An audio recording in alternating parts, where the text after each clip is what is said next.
My dear YouTube viewers, ನಿಮಗೆಲ್ಲರಿಗೂ ಐತಿಹಾಸಿಕ ಮತ್ತು ಪುರಾಣ ಪ್ರಸಿದ್ಧವಾದ ಶ್ರೀರಂಗಪಟ್ಟಣಕ್ಕೆ ನಿಮಗೆ ಸುಸ್ವಾಗತ. ಶ್ರೀರಂಗಪಟ್ಟಣವು ಹೈದರಾಲಿ ಮತ್ತು ಟಿಪ್ಪು ಸುಲ್ತಾನರ ಒಂದು ಸಾಮ್ರಾಜ್ಯದ ರಾಜಧಾನಿಯಾಗಿತ್ತು. ಇದು ಒಂದು ಸುಭದ್ರವಾದ ಮತ್ತು ಸುಸಜ್ಜಿತವಾದ ಕೋಟೆಯನ್ನು ಒಳಗೊಂಡಿದೆ. ನಿಜವಾಗಿಯೂ ಈ ಕೋಟೆಯ ಸೆಕ್ಯೂರಿಟಿ ಸಿಸ್ಟಮ್ ಆಗಿನ ಕಾಲದಲ್ಲಿಯೇ ಅತ್ಯುನ್ನತವಾದದ್ದು. 3 ಹಂತಗಳ ಈ ಕೋಟೆಯ ಸೆಕ್ಯೂರಿಟಿ ಸಿಸ್ಟಂನಲ್ಲಿ ನೀವೀಗ ನೋಡುತ್ತಿರುವುದು ಮೊದಲನೆಯ ಹಂತ. ನೀರು ತುಂಬಿದ ಭಯಂಕರ ಆಳವಿರುವ ಈ ಕಂದಕಗಳಲ್ಲಿ ಮೊಸಳೆಗಳನ್ನ ಬಿಟ್ಟು ಸಾಕುತ್ತಿದ್ದರು. ಇದನ್ನು ದಾಟಿದ ನಂತರವೇ ಕೋಟೆಯ ಮುಖ್ಯ ದ್ವಾರಕ್ಕೆ ಪ್ರವೇಶ.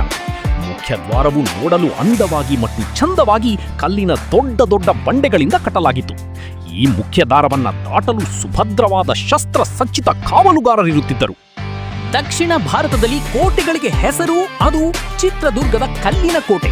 ಅದೇ ಮಾದರಿಯಲ್ಲಿ ನಿರ್ಮಿಸಲಾಗಿರುವ ಈ ಶ್ರೀರಂಗಪಟ್ಟಣದ ಕೋಟೆಯು ನೋಡಲು ಬಹು ಸುಂದರವಾಗಿದೆ.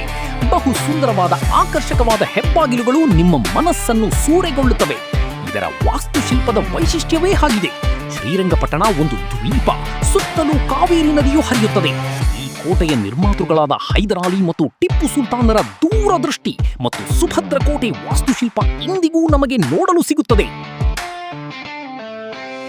ನನ್ನ ಪ್ರೀತಿಯ ವೀಕ್ಷಕರೇ, ನಿಮ್ಮಲ್ಲೊಂದು ಸಣ್ಣ ಮನವಿ. ನೀವಿನ್ನೂ ನನ್ನ ಚಾನೆಲ್ಗೆ ಸಬ್ಸ್ಕ್ರೈಬ್ ಮಾಡಿಕೊಂಡಿಲ್ಲ ಎಂದರೆ ದಯವಿಟ್ಟು ಸಬ್ಸ್ಕ್ರೈಬ್ ಮಾಡಿಕೊಳ್ಳಿ. ಇದೇ ರೀತಿಯ ವಿಡಿಯೋಗಳಿಗಾಗಿ ನಿಮ್ಮ ಒಂದು ಲೈಕ್ ಅನ್ನು ಕೊಡಿ. ಈ ವಿಡಿಯೋ ನಿಮಗೆ ಇಷ್ಟವಾಗಿದ್ದರೆ ದಯವಿಟ್ಟು ಶೇರ್ ಮಾಡಿ. ನಿಮ್ಮ ಪ್ರೋತ್ಸಾಹವೇ ನಮಗೆ ಇನ್ನೂ ಹೆಚ್ಚಿನ ವಿಡಿಯೋಗಳನ್ನು ಮಾಡಲು ಪ್ರೇರಣೆಯಾಗಿರುತ್ತದೆ.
ನೀವೀಗ ನೋಡುತ್ತಿರುವುದು ಶ್ರೀರಂಗಪಟ್ಟಣ ಕೋಟೆಯ ಧ್ವಜ ಬತೇರಿ. ಟಿಪ್ಪು ಸುಲ್ತಾನರ ಒಂದು ಧ್ವಜವು ಯಾವಾಗಲೂ ಹಾರಾಡ್ತಿತ್ತು.